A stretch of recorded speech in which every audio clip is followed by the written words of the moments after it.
Hello, everyone, and welcome to Recovery Machine, episode 7. I'm your host, Corey, and I'm here with co-host Nathan. Nathan, how are you this evening? Doing good, Corey. How are you? Very good. Very good. So welcome back, everyone. We're going to continue on with the timeline of events.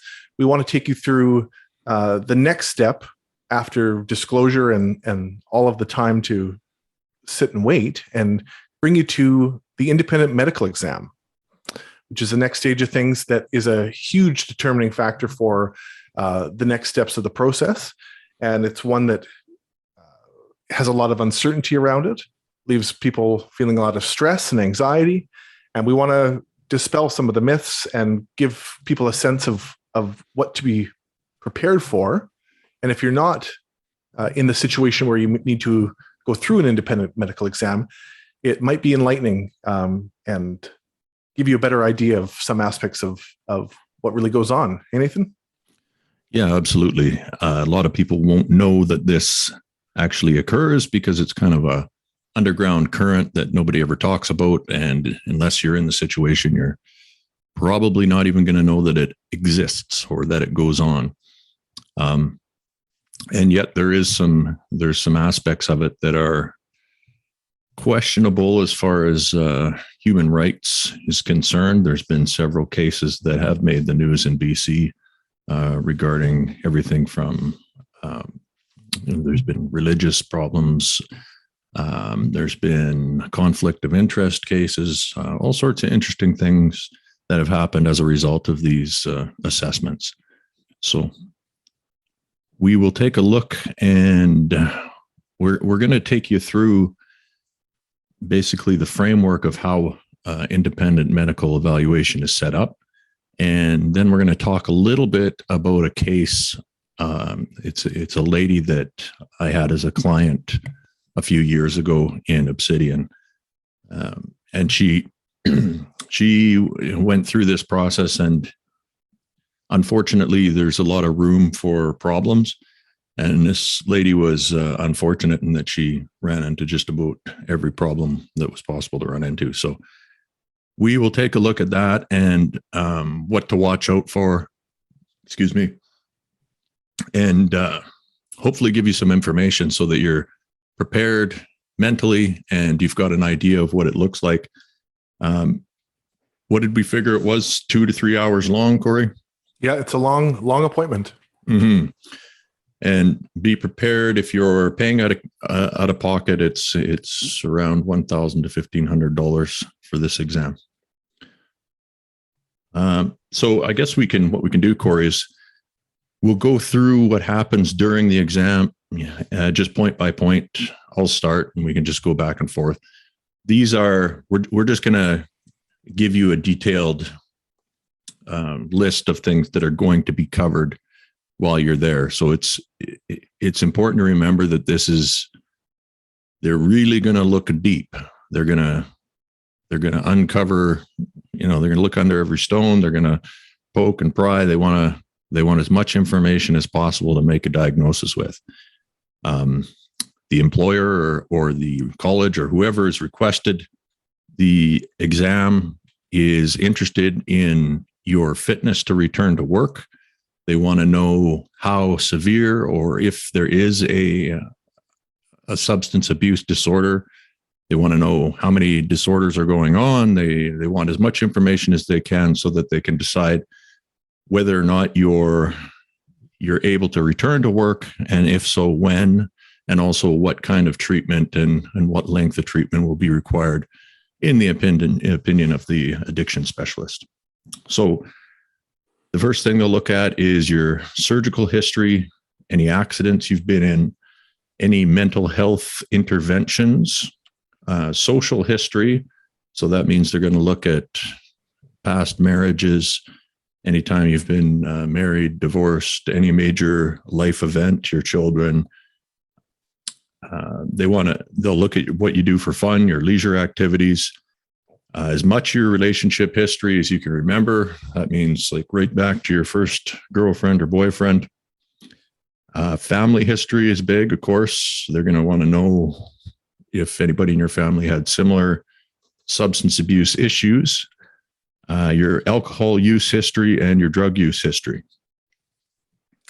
Yeah. And then, the consequences of your alcohol and drug use. So if you've had any complications, if you have done any damage to your liver, or if you're having any symptoms of say liver cirrhosis, or if you're a smoker, if you're experiencing any symptoms of COPD or emphysema, that sort of thing. And then, of course, any social consequences, any workplace consequences. So for a lot of us, that would take us right into the story of what happened at work with our addictive behavior, and how much we were using, and then what the implications of that as we see them were, both physical, social, psychological, legal, whatever that may be. And then, within your family life, if there's been an effect based on the addictive behavior. Yeah. Precisely. The next thing they'll look at is they're going to ask you about previous attempts to control your use, depending on what substance they're concerned about. And usually what happens is they'll inquire about your drug of choice, or whatever drug was highlighted on the report, the drug that got you in trouble, or whatever it was, the behavior that got you in trouble so that you ended up in the exam. And then they're going to look, and they're going to be really trying to uncover any polysubstance use. So they're going to look at anything that has any mood altering substance that you describe as maybe not having full control over the use of. So they'll try to find those whatever they are. Could be pharmaceuticals, could be cannabis, whatever it is. And then they'll ask you about, have you ever tried to quit? And were you successful? What kind of, did you, if it was smoking you were trying to quit, did you try to cut down on your own? Did you use nicotine replacement? That kind of thing. So they're going to get a kind of a thorough base to see kind of how you tried to manage these types of problems yourself. Yeah. And prior to that, even, they might do what seems really silly, or seems really sort of elementary, and they'll do a mental status exam on you. They want to make sure that during the examination you're competent and that you are in your right mind, right? So they will ask you to repeat some phrases, usually a kind of a silly phrase. No ifs, ands, or buts is one that comes to mind. Repeat a phrase after them, and complete a couple of really, really rudimentary tasks, like maybe folding a piece of paper into four and placing it on the table. In some cases, it's just replaying a physical command and mirroring whatever physical gesture they're doing, just to see that you are competent, you are in control of your faculties. Yeah, and I think also there's probably times when people do show up to these exams impaired. So that would be a chance to examine the level of impairment there, and that would go in the report. Yeah, for sure. They will also, throughout the information taking as it goes along, they're looking for points to build a diagnosis based on the DSM-5. The DSM-5 has definitions for what is considered substance use disorder, and it varies from mild to moderate to severe. And the number of points that you accumulate throughout the exam will give the physician information as to where you're at on that kind of spectrum of disorder. So they'll probably start asking you about if you drink alcohol, they want to know how much. And then I don't know if this is still true. And I know I've talked to a lot of physicians who just in their daily practice, if they ask somebody how much they drink, they usually multiply that by 1.5 or 2 to get the real answer. And in my experience in this exam, it was times 2 or 3 is what I saw by the time I got to the end of it. So you certainly don't want to embellish how much you're drinking. You know, we'll get into that later, but just be aware that that's what the physician is trying to do is gauge how much alcohol you're consuming in the week. Yeah, and then similarly, there's a similar diagnostic test or questionnaire that they will ask you to complete for drugs of abuse. The drugs of abuse screening test, or DAST-10, is another one that's commonly used. In my case, I was allowed to fill that out myself, I think before the exam, and then just as sort of a time saver. So it's very much the same. They're looking for you to acknowledge the amount that you use, if it's having a detrimental effect on your life, if you've ever tried to stop and couldn't, if you ever use drugs to the point of blackout, like with alcohol, if it's ever led you down a road of illegal activity is another question they ask, and if you're aware of any sort of medical consequences at this point. And there's a few more questions in there, but it's the same thing. It's looking for insight into your behavior. Now, to what you said about alcohol, I don't know. Does that ring true for that question? That whatever you say about drug consumption, that it's multiplied, or that it's can considered to be higher? I don't know about that. I mean, that was something that I remember was discussed in pharmacy school, even when we're doing medical evaluations on patients and trying to help them improve their health. I mean, with alcohol, people tend to give a low estimate. And then with drugs, I mean, probably now it's not, maybe it's changing, but I think most people they would omit their drug use entirely, right? So who knows? There's probably not a lot of studies done on how people respond to a physician asking them how much drugs they do. Yeah. But yeah. So the next one they're going to look at is compulsive work activity. So basically what they're trying to do here is they're screening for what they used to call workaholism, or whatever, where you're working so much that you're forgetting about everything else in your life. I mean, again, this is one of those terms that I think is it's very much on a spectrum, and it's very much a condition of manageability. So for one person, working 16 hours a day for 7 days straight ad nauseum is going to be, that's just the way they are. For someone else, it's going to be vastly different.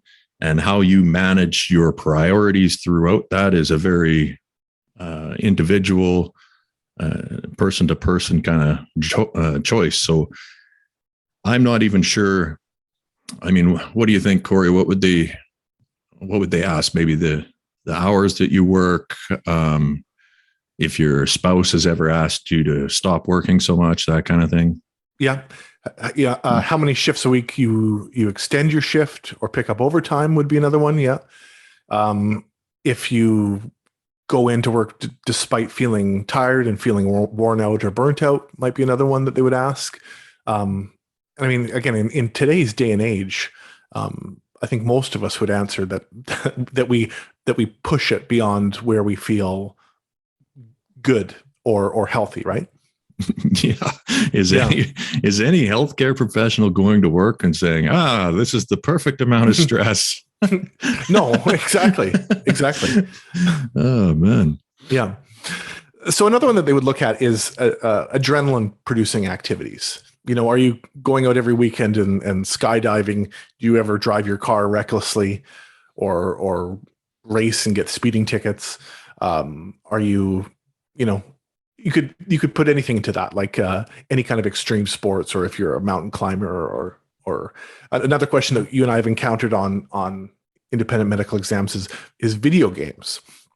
Not that video games necessarily are an adrenaline producing activity, but they are potentially an addictive activity, and one that does give you sort of endorphin response potentially, right? Absolutely. Yeah, it hijacks the dopamine system just like many of these type of behaviors do, I think.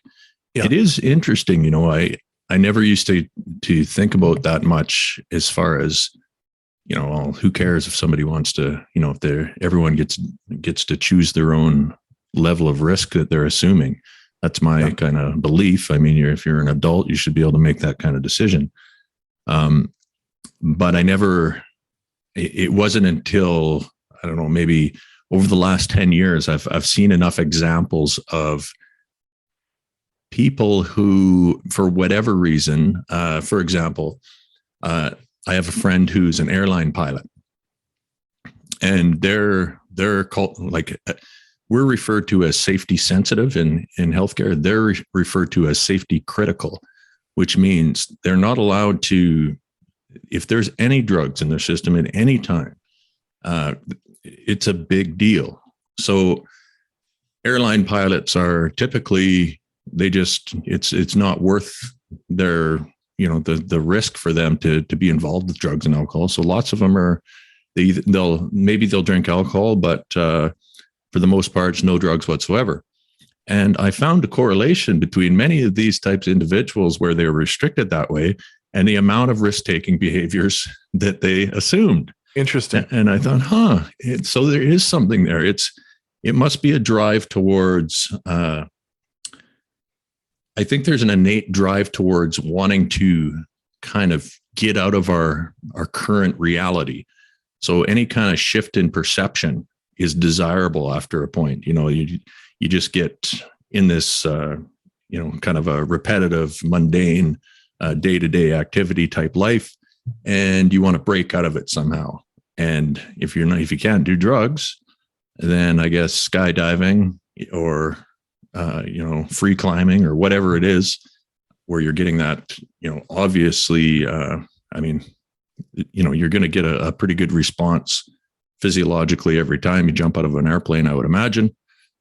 So it was just interesting to note that probably actually is a thing. Yeah. And like drugs or alcohol or sex or gambling, the brain remembers the response that it got when you went skydiving or when you bungee jumped off of a bridge.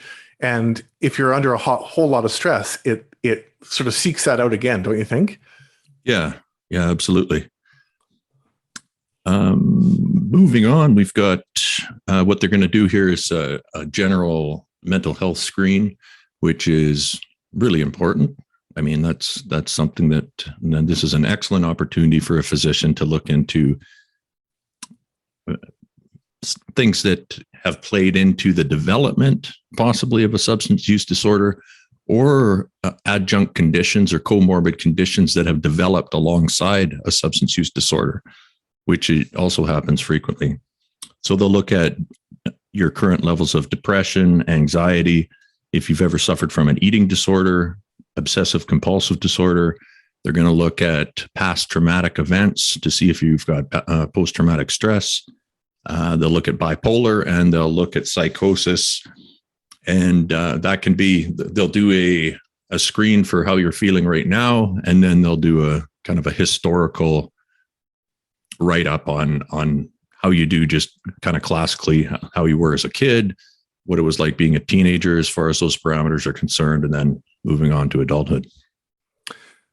So here's something interesting I was going to add about this section, is that for myself and for a number of people that we know, Nathan, and I think it's probably quite common out there that if you're a frontline worker, work trauma, work stress has been a factor that has played into your substance use.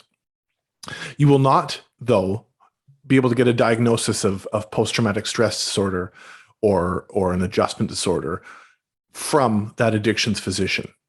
In my case, at least, I was told, and I had already been to a psychologist who had made the appropriate diagnoses for me, but I had relayed that information and said, well, here's a diagnosis that I've been given by a psychologist. And the addictions doctor said, okay, well, fair enough, or I'll review those documents, but I don't make that diagnosis.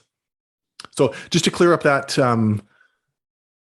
not that it's a misconception, but if there's the expectation that you're going to go in there and be able to have your full mental health history diagnosed and explained, that needs to be done separately from the independent medical exam. And then could be, if you have an understanding addictions physician who's conducting the exam, that can be taken into account or added to the picture. Yeah. Would you agree? Yeah. Yeah. And it's an excellent point to add. It is important to understand that the physician in this case is very focused on substance use disorder. Yeah, very. So they will note what other conditions are going on, but in no way, shape, or form will that be used to. I don't think it will.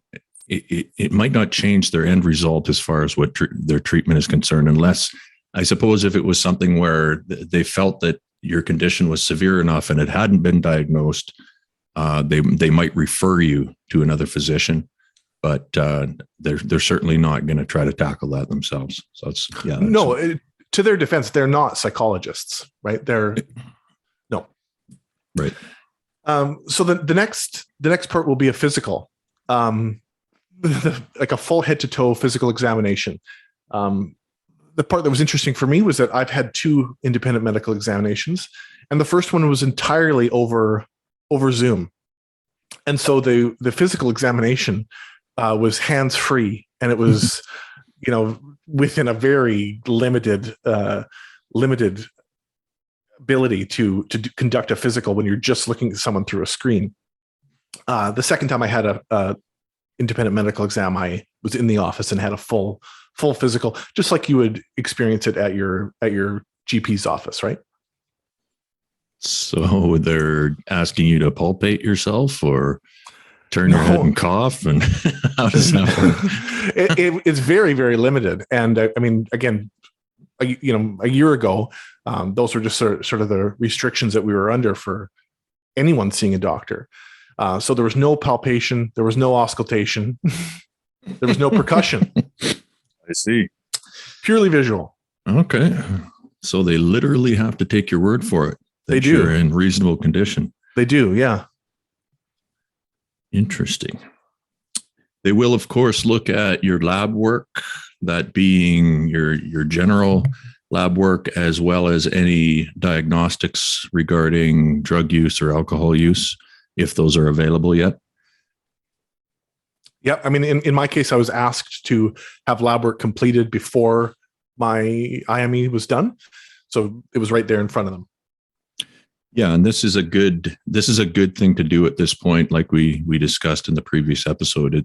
You should get a baseline at this point anyway, just to make sure that you're at least within normal parameters for things like electrolytes or sex hormones, anything that can be altered by your drug of choice.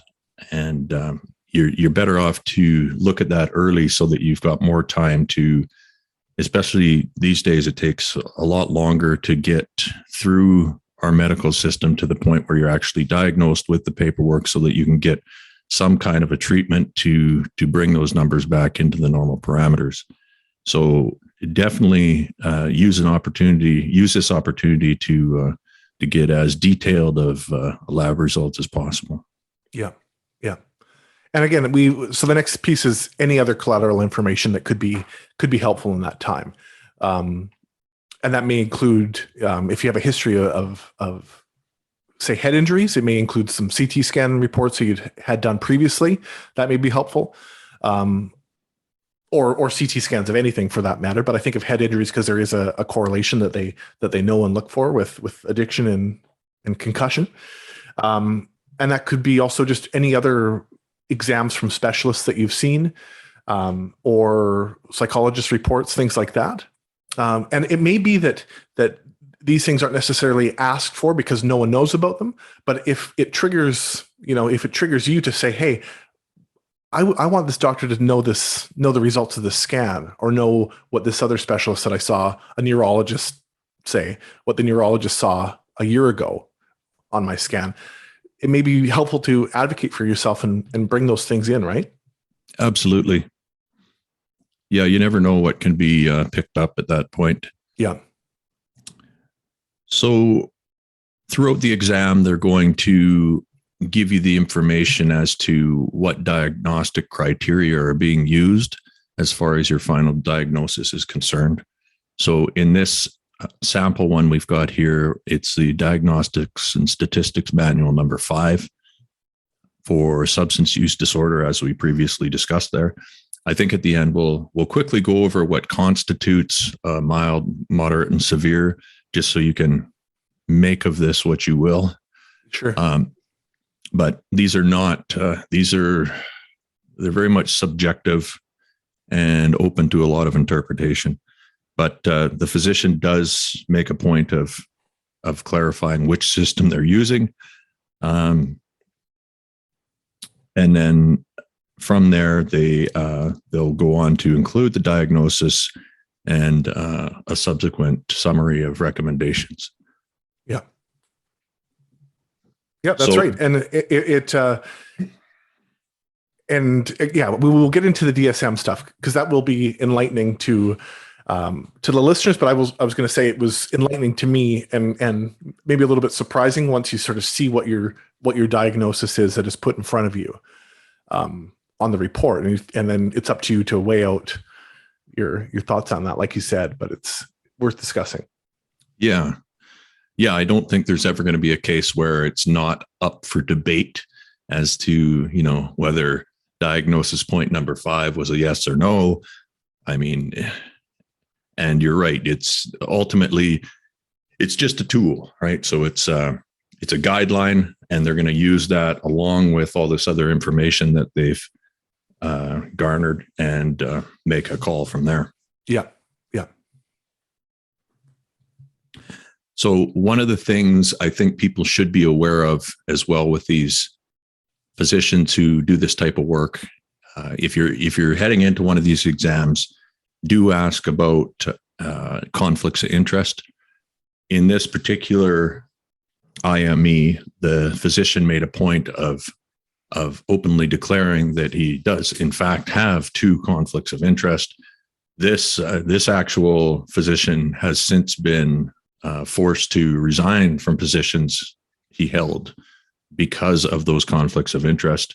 Before, I don't know why it was allowed, but basically the physician was sending people to a monitoring company that the physician owned. So obviously you could see the temptation for problems there, and that has since been rectified. But it's still a good idea just to, I think, be aware that there are opportunities here for physicians to make money in different ways that may or may not be ethical. And it's also important to understand that these physicians are not, sometimes there's a lot of incentive for them to do that. We can talk about how that might work in other situations in a bit here. Yeah, you'd mentioned monitoring companies that they may have a financial stake in. Another piece would be any kind of rehabilitation facility, right? Exactly. There has been speculation over the years that some of these treatment centers, like for example, I was sent to Homewood, which is a facility in Guelph, Ontario, and I didn't understand why. And I was told that it was because of they are equipped to handle medical professionals. And of course, we know that is just, I don't know why that's what the answer is to that question, because it's no different over there than it is here. They just have a small caduceus group, just like you would at any other facility. In fact, I would say that facility is of lower quality.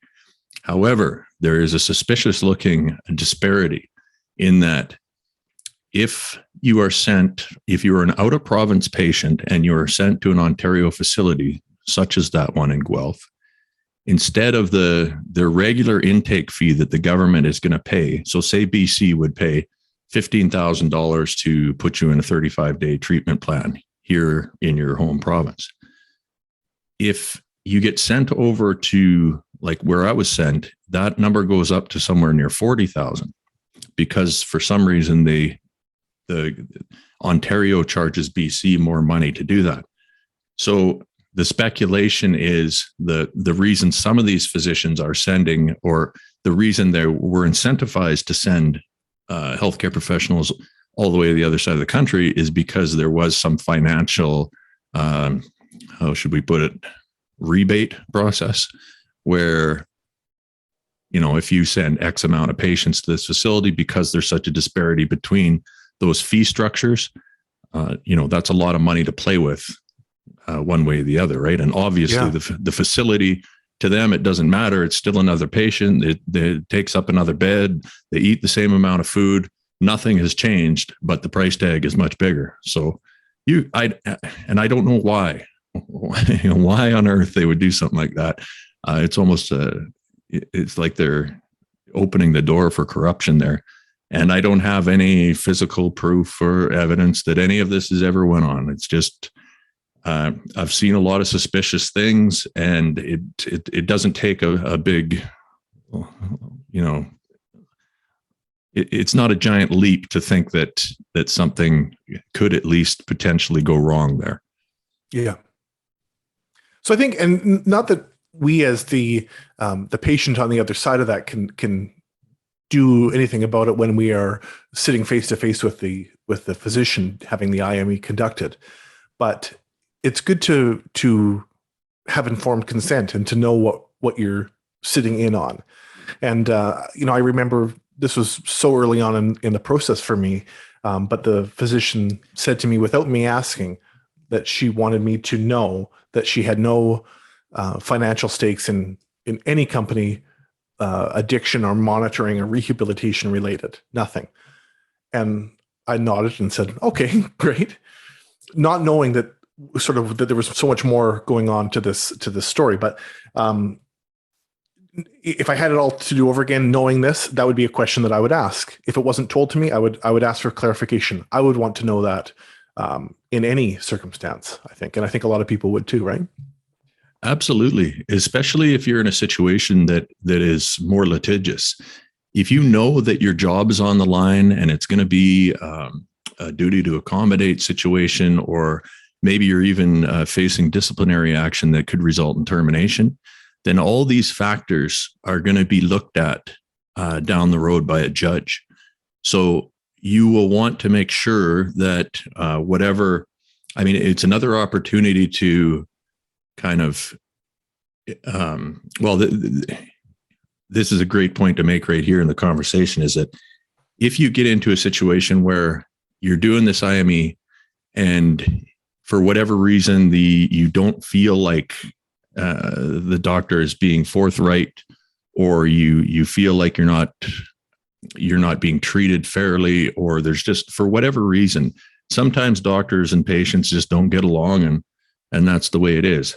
You should know that in almost every case, if you ask your regulatory body, college, employer, etc., they will allow you to seek out another addiction specialist and try again. And this is worth doing for a bunch of different reasons, but this is a relationship that you're going to have for the next, you don't know it yet, but it's going to probably be 3 to 5 years that you're going to be dealing with this physician. And this physician is going to be wielding a lot of control over your life. So you should really kind of keep an eye on how the relationship is developing throughout this exam, and trust your instinct. If something feels off, then complete the exam and go home and let it process and think about it, and then maybe consider some of the factors that, if there's something that comes up there that you don't like, or for example, Corey, you had a great physician in that they were flexible with you and your family situation.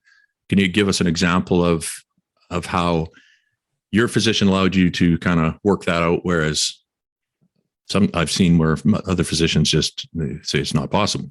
Yeah, this is a common one, and it's a common source of stress and conflict for people with children. That my physician had asked me if I were to be sent out of province to a rehabilitation facility, what would I do with that? How would I comply with that?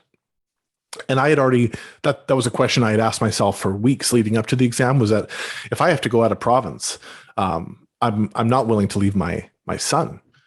And I didn't know what that would mean for my future and for the whole process of that I was going through. But that was kind of a line that I had drawn. So I had said, I would seek alternatives to going out of province. I would do anything I had to do to not go out of province, and I'm not sure I would do it. And she didn't send me out of province. She said, okay, if she, and I'd also explained my family situation. I had explained to her the resources that I had, that I live down the street from my sister and her family, and that I had a close family around me. And I know that those things were taken into account. But the fact that question was asked of me, if I send you out of province, what will you do with that? I respect that. And I'm grateful for that, because the idea of leaving our families, leaving our small children is really stressful. And you and I both know individuals who have had to face that. And oh man, it makes matters so much more difficult when you're over there, I think. Yeah, absolutely. Imagine being on the other side of the country. It's Christmas time. You're from BC, but you're over in Ontario, and your son's or your daughter is having a tremendous difficulty with some kind of mental health issue or whatever. Regardless of what kind of concerning event is going on, it's difficult to imagine somebody being able to concentrate effectively on what they're learning in that treatment center when they've got that kind of a situation going on back home. Yeah. So what your physician did there demonstrates a professionalism and an empathy that is commendable, to say the least. Oh man, absolutely. Yeah. So that's good to see. Unfortunately, it doesn't happen often. So it doesn't. No.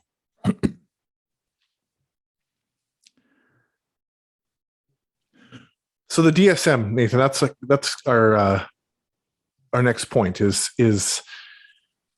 how the DSM is used. And I mean, we can maybe this is a time to get into this specific case that we have to outline.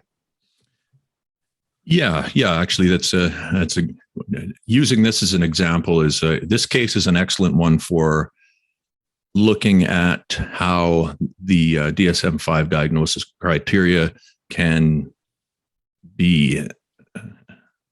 fail the individual and be stretched beyond the imagination to facilitate a claim of a substance disorder.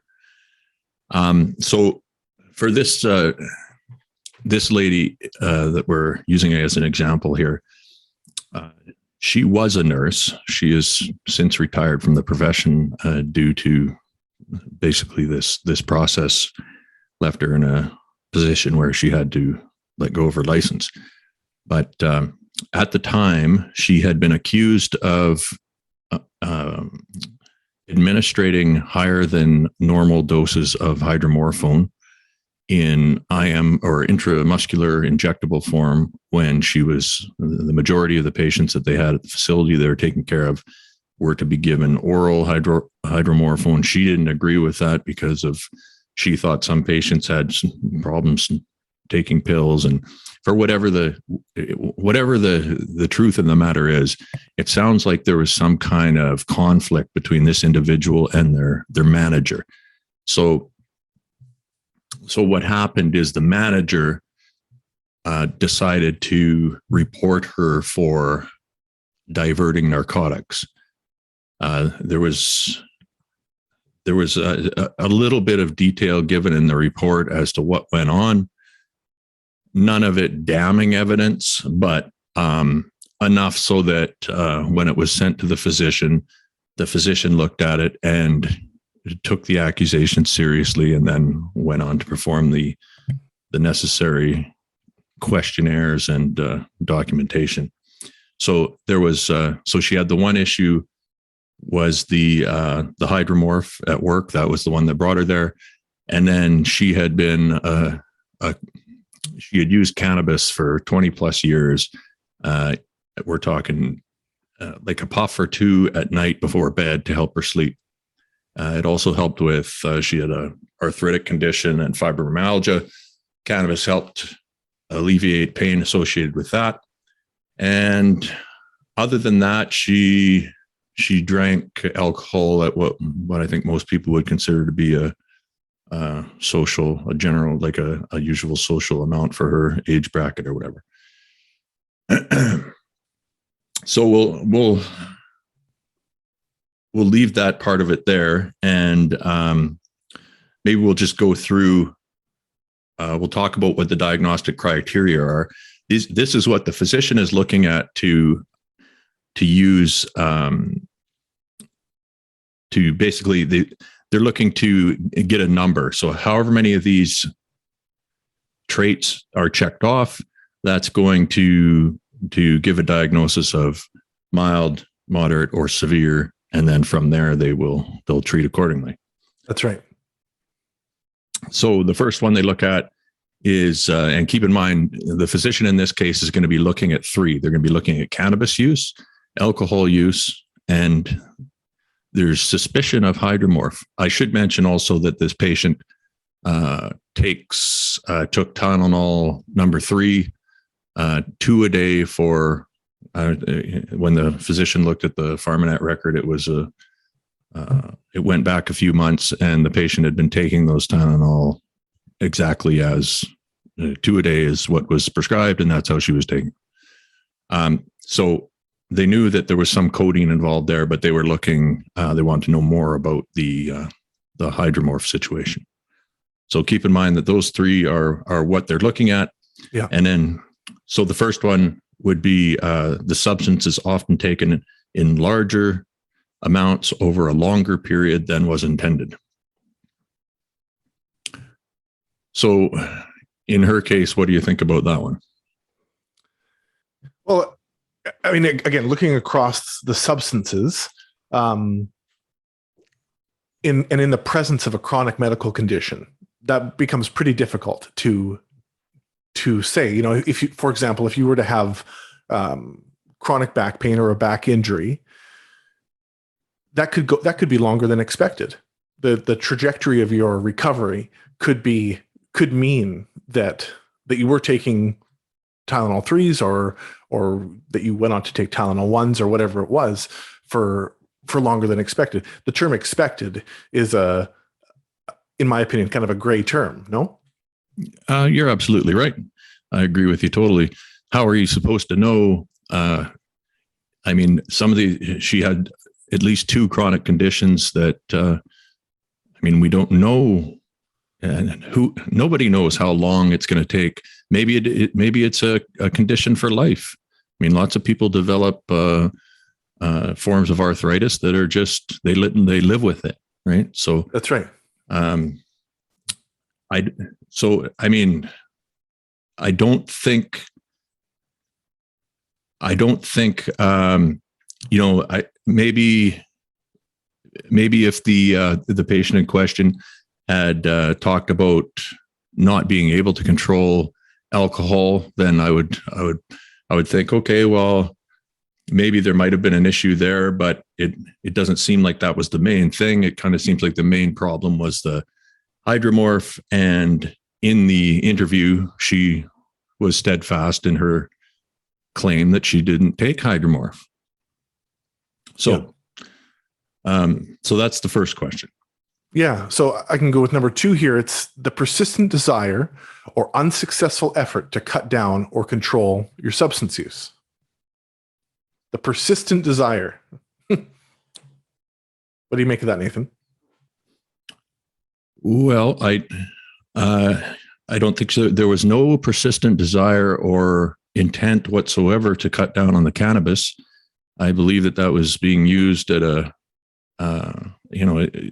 it just being used regularly and successfully.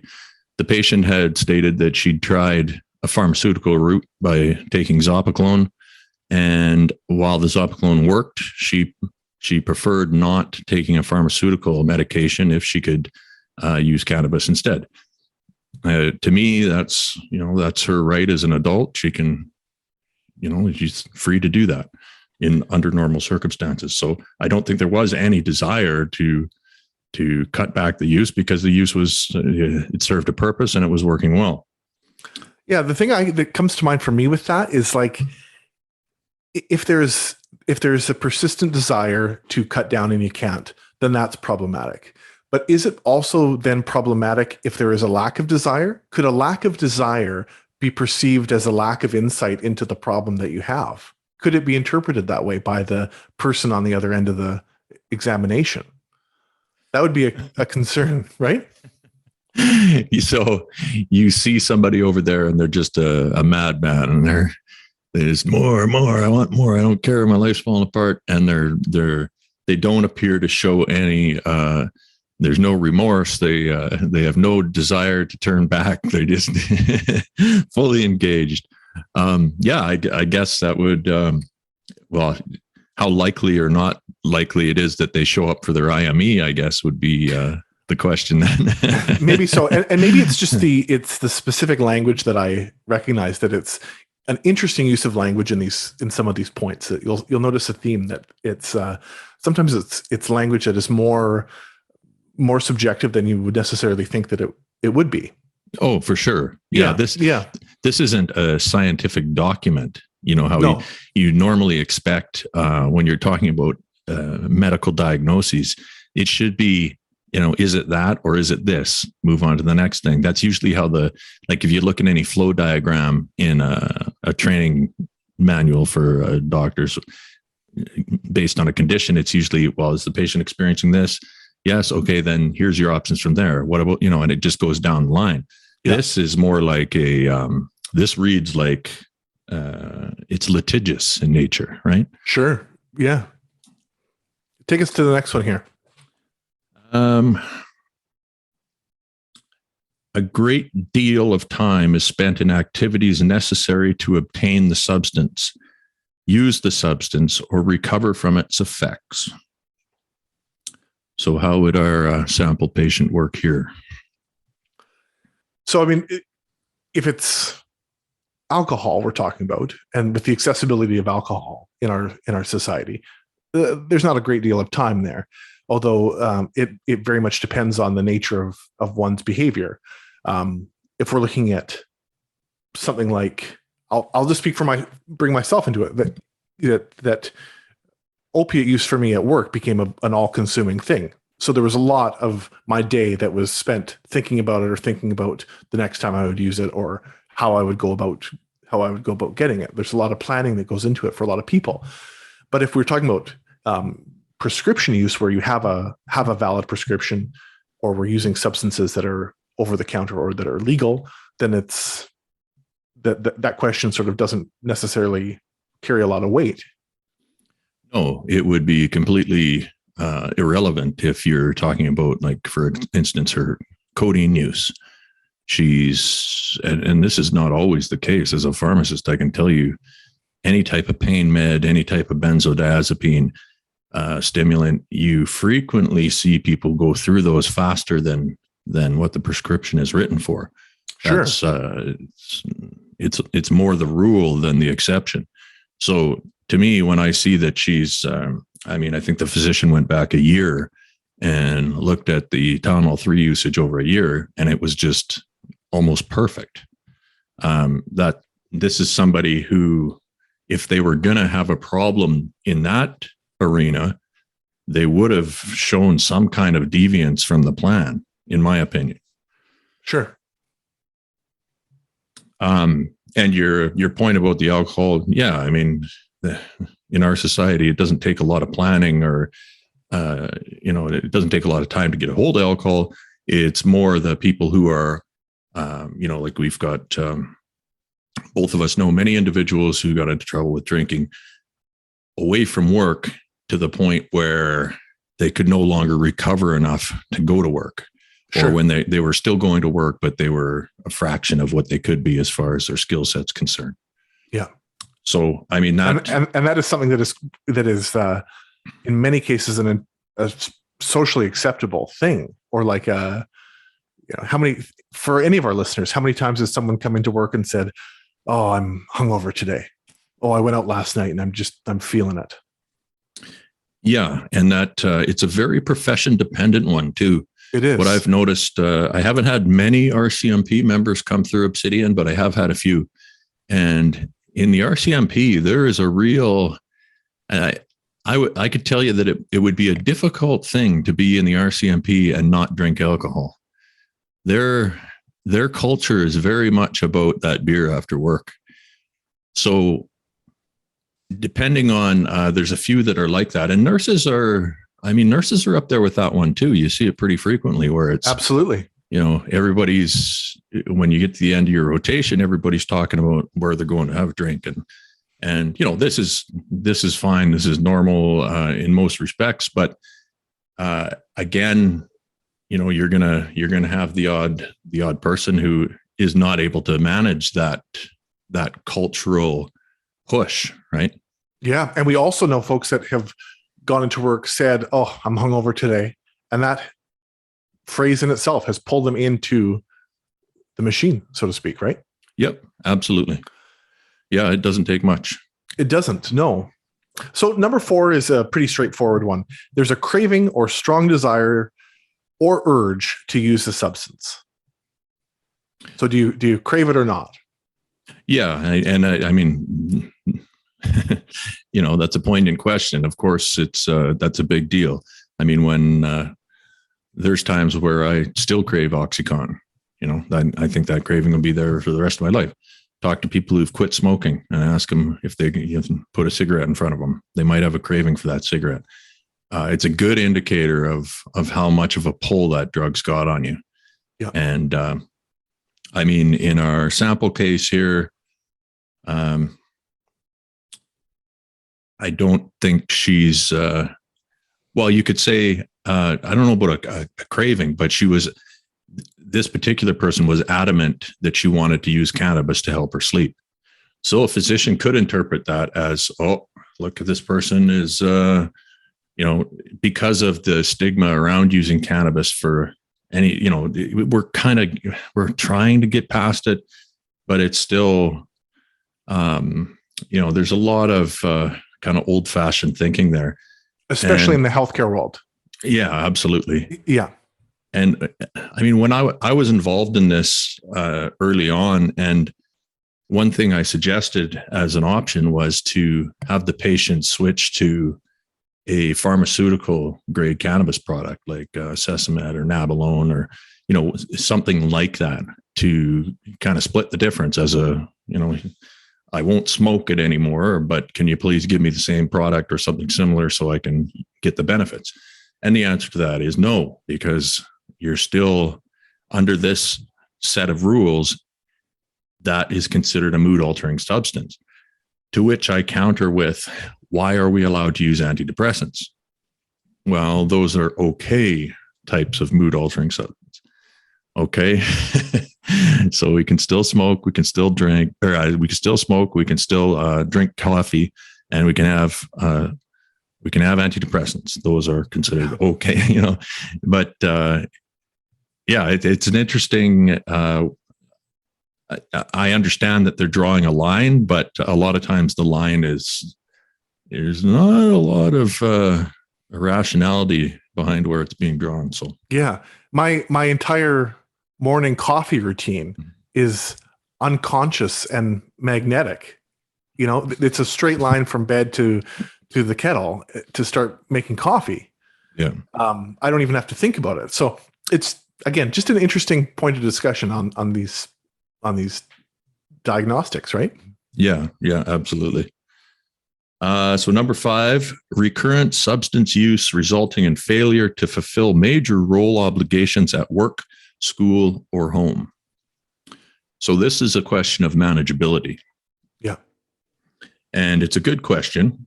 And it should be one that a person asks themselves whenever they're using what they call a mood altering substance. It's a gauge that throughout my whole life, I've used that as a gauge to see how, am I going too far, or am I out of control with this or that? And as long as I was still progressing with the things that I wanted to do goal wise in my life, I was able to show up to work. I was able to go to the gym, all those types of things. As long as those boxes were checked, for me, I felt okay about what was going on. Once I ran into my drug of choice, those things started to drop off. And, I realized one day, and I sat there, and I was no longer the person that I was. I was doing the bare minimum in every aspect of my life, and everything was focused on obtaining more of that substance. Yeah. That for me is a question that I couldn't answer honestly until I removed myself from the workplace and removed myself from the substance. That insight wasn't there because as much as it sounds like bullshit, as much as I was thinking I was asking myself that question while I was using opiates, I was deceiving myself and deluding myself about it and rationalizing and justifying and all that kind of stuff that we as humans do. And yeah, I think it could be looked at from in any substance that maybe removal from that substance is the time to ask that question, or that it's an easier time to ask that question versus when you're kind of engaged in it, I understand completely. This is why I'm a big proponent of 90 days. 90 days, get your head out of the clouds. And there's a difference between the way you think. If you give your brain a chance to get back into that balance, and it's surprising the difference. It is literally like being clouded in. It's like you're in a little village and the clouds are real low and you're kind of comfortable. The rest of the world, there's not even really that much noise. Everything's dampened down.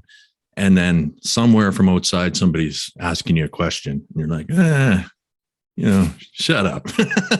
Yeah, that's a great analogy. I'm doing my thing. And then if you give yourself the time, pretty soon you get close, and then your head pops out the top and the whole world opens up and all your senses start working again. And you're like, oh, damn. Okay. Yeah, I got pretty far into it there. So there's two very different perspectives there, in my opinion. Yeah, absolutely. And the next point to me, I look at these two questions as being pretty similar. Continued substance use, despite having persistent or recurrent social or interpersonal problems caused by or exacerbated by the effects of the substance. So again, this is looking at more situations like where are you getting together with a group of friends to have a drink after work, and you're the one who always, quote, takes it too far, or drinks until you're obliterated when everyone else is just having one or two drinks. Yeah, or you're taking a bunch of pills and pretty soon you're ignoring your significant other, or you notice that lo and behold, every time you get to a certain point in drinking, you end up in the drunk tank, or, I think it's, for most people, if they're honest and they look around at their life and their relationship to whatever substances they're consuming, it should be fairly clear as far as, impact and how much of an impact is being made on individuals that you care about, how much of an impact is being made on your own personal kind of growth and your own goals. And I'm not saying everybody has to, it's not like everybody has to be a goal-oriented person. It's just whatever your priorities are and whoever the people are in your life that you care about, you need to be honest about how the substances that you're using are affecting those parameters. Sure. Yeah, absolutely. So next one is important social, occupational, or recreational activities are given up or reduced because of substance use. See, they're kind of using the different wording for saying the same type of thing over and over again, which is fine because these are important points. Sure. But like using myself as an example, at the height of my addiction, I was withdrawn. I didn't want to go anywhere. I didn't want to do anything. I just wanted to be by myself. I did the bare minimum just to make enough money to pay my bills. I didn't, if I was in a relationship, I did the bare minimum there. Like I was just barely putting on a facade of a life, because the main center, the main focus of everything that I was doing was just continuing to chase that feeling, right? Yeah, this question for me, this point for me comes hand in hand with mental health and addiction. Like with my mental health, an important question or an important self-assessment that I use now and would continue to use moving forward is, am I isolating? Am I starting to self-isolate? Am I retreating? And I think that like you, Nathan, my retreating certainly was exacerbated by substance use, and I was trying to hide it and mask it. But that is a tendency that I have, that I had long before substance use ever started. Like where if I'm feeling down or if I'm feeling blue for whatever reason, I can just, my like natural wiring is to like kind of close things off or like stay at home that day, be quieter, don't necessarily reach out. Again, we learn how to do that and it gets easier, but it's a good to ask that question, I think, before addiction, while you're actively in addiction, and then look at it after and see how that's changing. Yeah, the question should be taken relatively, for sure. Yeah, absolutely. So the next point is recurrent substance use in situations in which it is physically hazardous. What do they mean here? What does that mean to you? Recurrent substance use in situations in which it is physically hazardous. Driving impaired, I guess. Is that what they're referring to here? Being intoxicated while you're in a safety sensitive position. I'm not sure. I mean, to me, it's like, this is where the language is a little bit funny. Like, we know that studies have shown that certainly that cigarette smoking is carcinogenic. Studies have shown that alcohol use is carcinogenic. Studies have shown that it has a negative effect on your liver function and can lead to a whole string of complications there. But I don't think they're asking that. I don't think they're saying, are you drinking despite the fact that you know that it could damage your liver? I don't think that's the question. But it might, like you said, might be more connected to high risk behaviors, high risk activity. Yeah, I don't know. I mean, yeah, you could say that about trans fats or high fructose corn syrup. I mean, like those are both physically hazardous. There's no question. Probably more people are dying of high fructose corn syrup than, well, for sure, more people are dying of that than cannabis. I can guarantee that all day long. Yeah. So I'm not, yeah, that's, I'd like to look into that question a little bit more and see what the origins are, and maybe what they're driving at there is a little bit different than what I'm seeing, because I mean, humans do lots of things where there's risk involved. Every time you get in your vehicle to drive to work, you're aware of, you're assuming some risk. Yeah. Like I wonder if that originates back to, when things like hard drugs like heroin were only available in big cities where you had to go into quote unquote dens and use them in that fashion, or if they're suggesting needle sharing or something like that.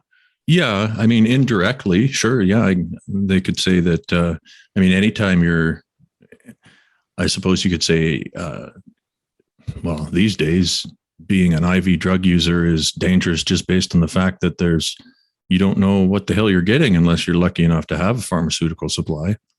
Sure. And that's an example. Like, yeah, you're rolling the dice every single time. Right. So yeah. Okay. From that makes sense. I guess if you're out there on the street and you're choosing to use fentanyl and meth every single day, especially IV, then 100% that every single time you're doing that, you are rolling the dice. Yeah. And that should be a fairly potent indicator that you are placing that drug high on your list of priorities above your own life, right? Yeah. Which is for typical. Sure. So what do we got here? What is there? 11 of these? Yeah, we're almost there. We're at number 9. Okay. Substance use is continued despite knowledge of having a persistent or recurrent physical or psychological problem that is likely to have been caused or exacerbated by the substance. Yeah. So, again, the obvious ones would be where you're continuing to smoke despite having some shortness of breath or having some symptoms of COPD, or that you're still drinking despite having some liver dysfunction and some symptoms of cirrhosis, say. But there are certainly much more subtle ones. I think in our example with our opiate use, we both were aware of the physical effects that it was already starting to have on us. But you again, for a whole host of reasons, you keep going, right? Mm-hmm. Yeah. I mean, I was constantly weighing the risk versus benefit.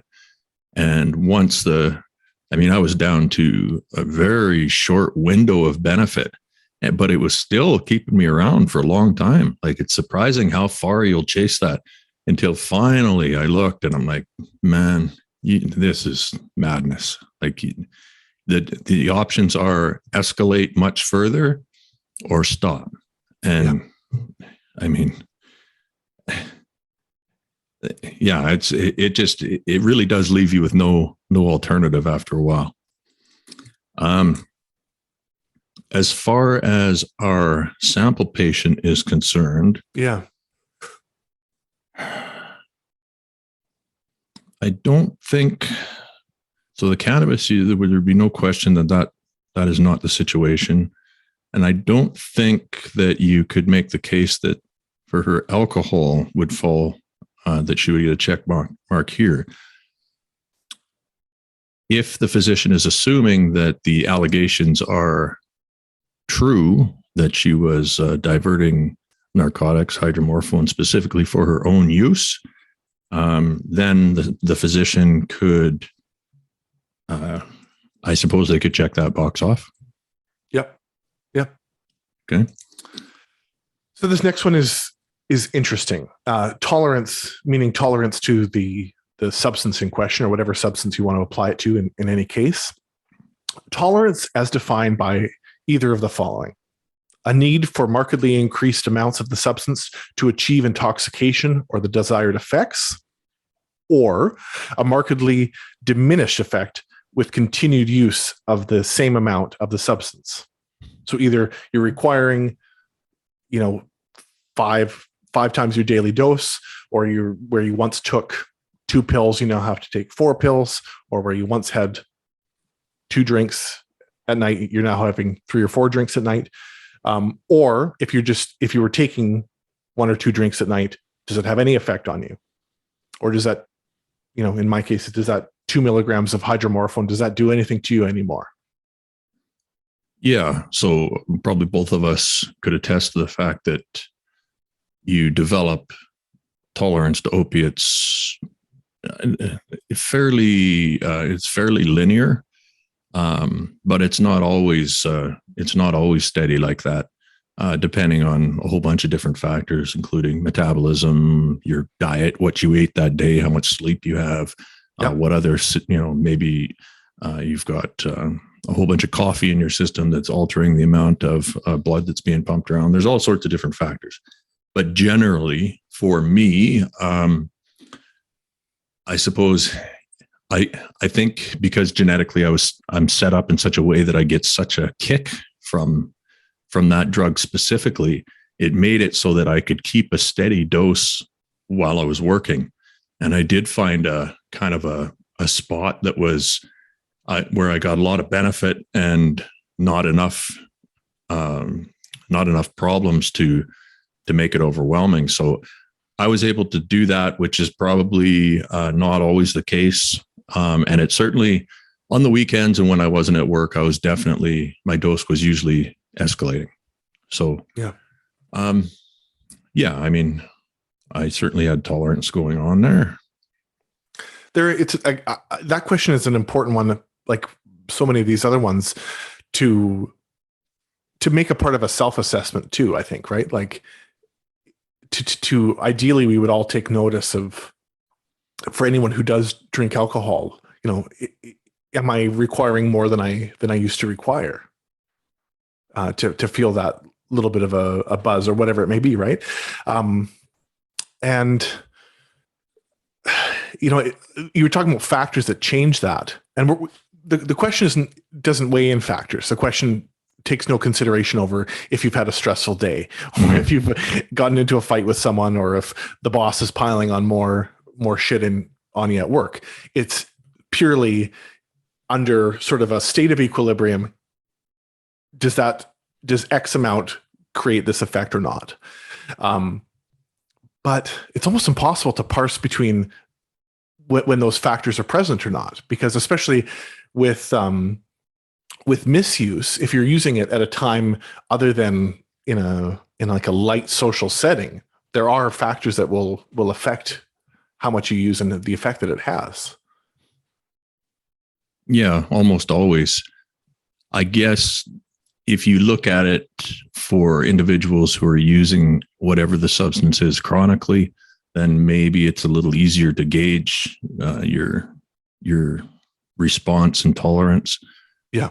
For people who are, like an occasional drinker, you've all probably had that experience or heard of somebody who, goes out one night and they forget that they hadn't eaten or that they had, maybe they didn't get a lot of sleep, whatever, they were run down. They end up having what they think is like their normal consumption. Maybe they had a couple beers and all of a sudden they're,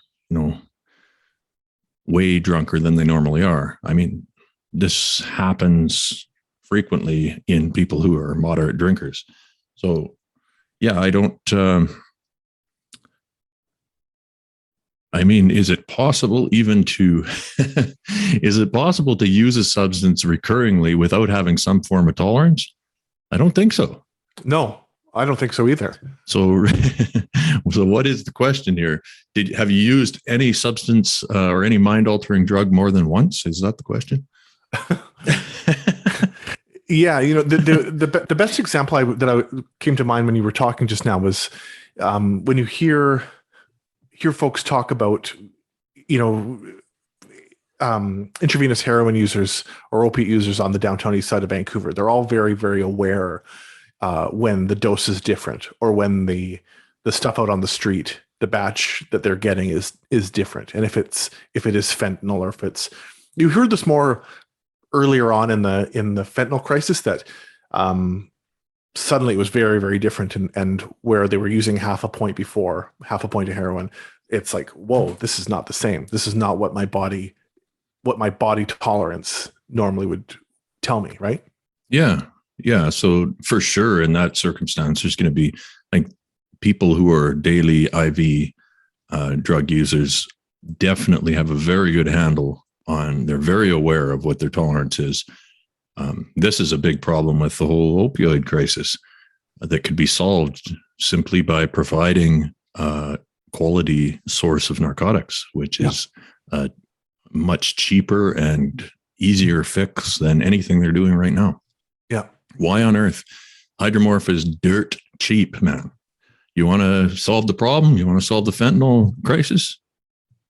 Start giving out hydromorph. What's the problem? You want to save lives? Give people an alternative. It's pretty simple. And go from there. If the goal is saving lives as the first priority, there's your starting point, and then figure out the rest. But absolutely. Yeah. So Nathan, let's take us to our last point there. So we're going to talk about withdrawal manifested as either of the following: the characteristic withdrawal symptom or syndrome related to the substance use, or the substance or a closely related substance is taken to relieve or avoid withdrawal symptoms. So basically, are you taking enough to experience withdrawal? And if so, are you using other similar, maybe drugs in the same family to try and tone that down? For example, somebody who you see it frequently where somebody who is on a lot of opiates and they can't get their next dose, one of the things that they'll do is they'll go into a pharmacy and grab as much Imodium as they can just to alleviate some of the withdrawal symptoms, being diarrhea. And because that drug is, there's no mood altering effects to it, but structurally it's similar enough that it can stave off some of the physiological effects anyways of withdrawal. So for our patient, what do you think? Well, again, if you're using, let's say marijuana, if you're using it on a daily basis, you don't get to that point. And marijuana is one where you can argue that there isn't for many people, they would say that there isn't physical withdrawal from marijuana, but there's a psychological dependency there, and a psychological withdrawal, so to speak, or a psychological urge that can happen. So, I mean, that one's challenging. When you're using a prescription opioid as prescribed and following as evidence in this report that we've gone on, when you're using a Tylenol 3, say for chronic pain as prescribed, when you talk about withdrawal, are you talking about the recurrence of pain, or are you talking about physical symptoms of opioid withdrawal? Is there a psychological dependency to the fact that your pain is relieved? That's another question that kind of makes me think of. Yeah, it's a little bit weird because you could make the case that if the patient was to stop smoking cannabis, they wouldn't be able to sleep. Therefore, they are addicted to cannabis. Sure. But that's not necessarily, I mean, the insomnia existed before the cannabis came into play.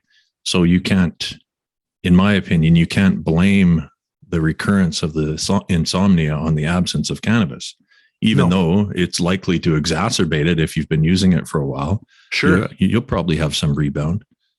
As far as taking 2 codeine a day, I would doubt that you'd have any kind of a physical withdrawal to that. Yeah, I would too.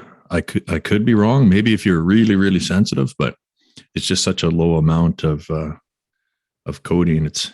I suppose for some people, I mean, some people are very sensitive to medications like that. So it's possible, but it wouldn't be a factor in our patient's case because they're not, I mean, these are not issues that they're struggling with.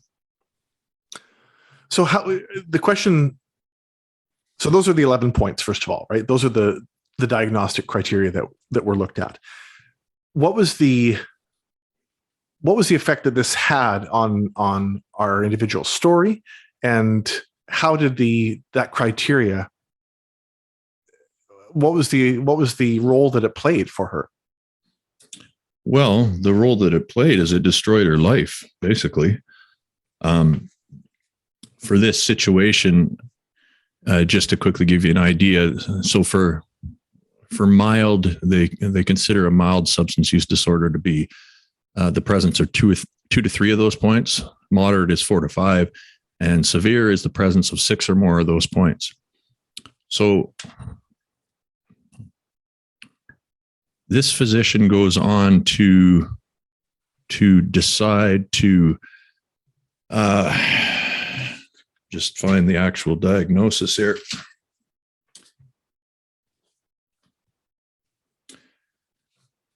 So for cannabis, it was decided that this patient has a severe substance use disorder.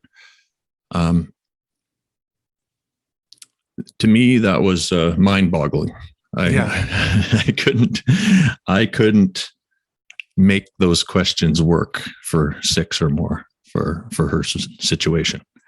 But that's what the physician went with. So you've got somebody who, in all likelihood, takes 1 or 2 puffs of cannabis at night to help her go to sleep, and she's been diagnosed with a severe cannabis addiction.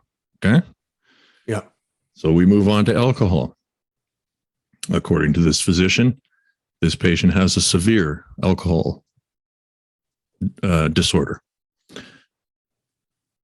And again, I don't know if this patient has severe alcohol use disorder, then I don't know what a mild or moderate problem looks like. Yeah. And that was the question that I posed to. She had eventually moved on to another physician, and I was trying to discuss it with that physician, and she didn't want to really get into it, and I totally understand why. But I don't know what you would have to say in an IME to get a mild diagnosis. So that's those two. Now, the one that is the most egregious is the opiate one, and the reason for this is, well, I'll get to it in a second, but the physician marked her down for a severe opiate disorder, and so the problem, the big problem with this one is that the only physical evidence that this patient used any opiates is her Pharmanet profile, showing that she is taking codeine or Tylenol 3 at a low dose consistently as per prescribed. So that means that the physician is taking the manager's word for it that some diversion happened, and that this patient must have then used that medication. But here's the kicker. Tell us. This is the part that blew my mind. So if you might not be aware, one of the things they do in monitoring, or when they want to look, they want to do a real deep dive on what kind of substances you've ingested, they do a hair test. And hair tests they're, for all intents and purposes, they're unbeatable. I mean, there are ways that you can attempt to do it, but it's very, very difficult. And especially for women who have long hair, you can go back and look at years and years of substance abuse and pick up all sorts of things. So I have her hair test here in my hand. And when you go down to opiates were confirmed. And so generally when they do that, they send it to a GCMS to do an in-depth look to see what kind of opiate. And so codeine was the only opiate that was confirmed. Marijuana was confirmed, and alcohol was confirmed. Everything else that is tested for on a normal list was clean, and no other opiates were present in this patient's hair sample. But Nathan, what about the allegation of the missing or unaccounted for hydromorphone? What about it indeed? So what really happened here? I don't know. I mean, this patient is adamant that she didn't, that she did nothing wrong. She simply disagreed with the way that the drugs were being administered. And we do have evidence that there was tension between her and her manager. Yeah. And there is within nursing, there is very often times in physician orders leeway to change the route of administration for a patient. A physician will often, say try to give orally first, but if orally is unavailable, oral ingestion is not possible, then you may give subcutaneously or intramuscularly or intravenously. So there is very, very often leeway in a physician's orders as a painkiller is prescribed. So when I say, just to clarify, a moment ago I said the missing hydromorphone. It's not missing hydromorphone. It is hydromorphone that was given in a way that the manager was opposed to. Yes. And regardless of, I mean, let's say there was missing hydromorph. I don't understand how this diagnosis could have moved forward with that hair analysis. We know how accurate they are. Yeah. And yet this lady was, she was sent to treatment she came back and she was unable to complete monitoring, mostly because she was having a nervous breakdown because she couldn't believe that this was happening to her. So her mental health, she was in distress, big distress, and anyone would be, given that. I mean, you wouldn't think that something like that would happen, especially when it's contrary to the evidence that is right there.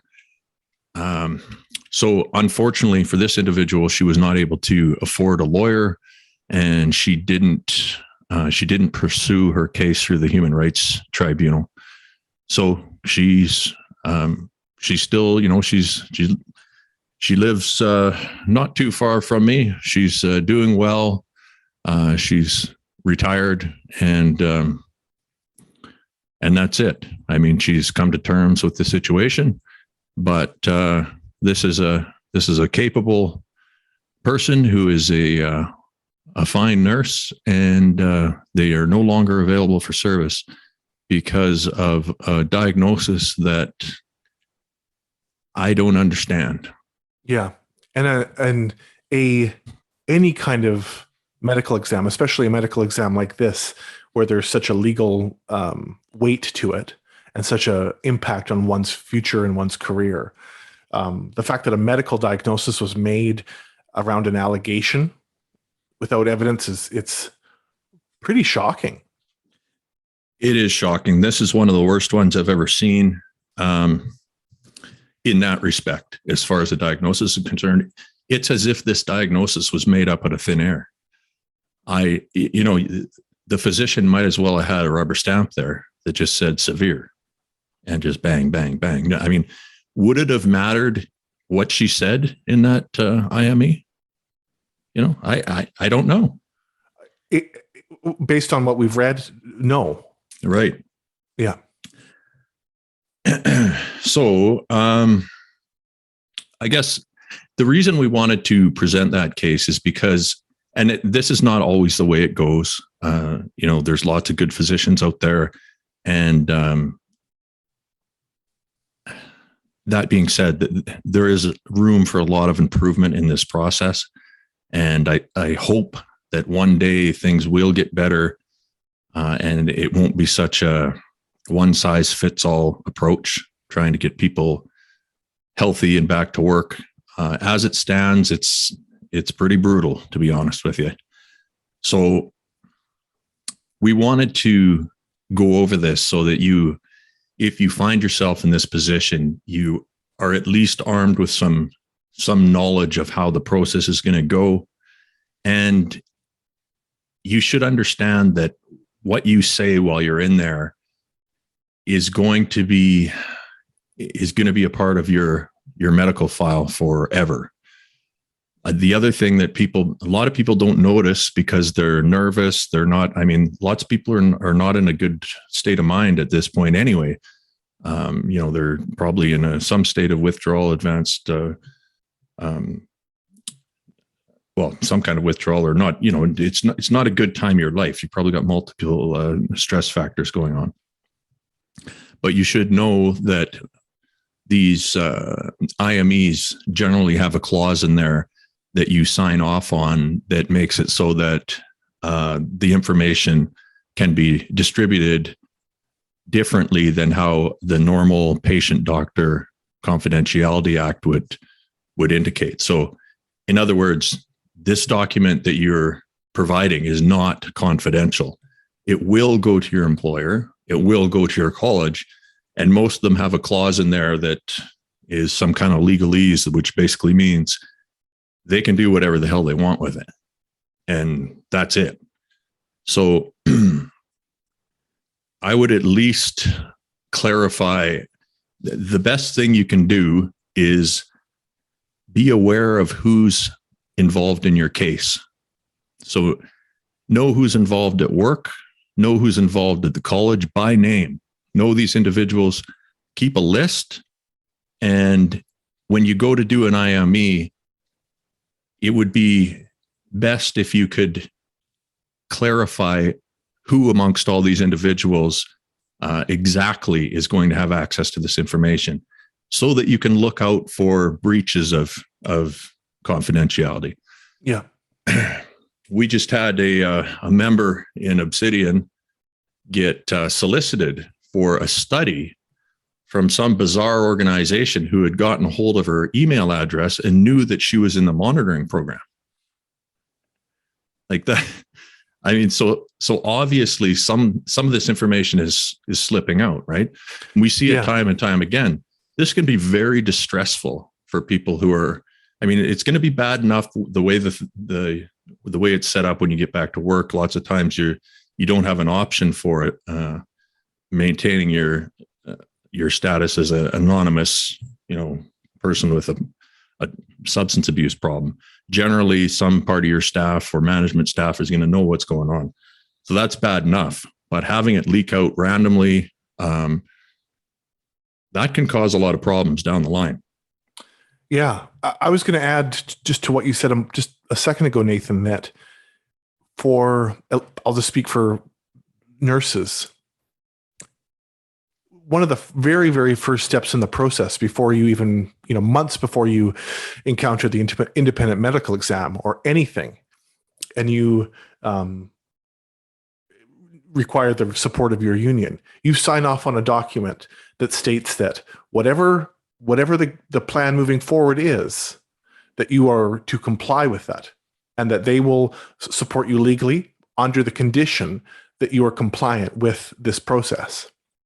And so it leaves one to between a rock and a hard place, that you are really signing your life or your professional life and your future into the hands of well, actually it's several other people, but in terms of this independent medical exam, it will impact so many facets of your life and your career moving forward. And you've already signed off saying you will go with the flow.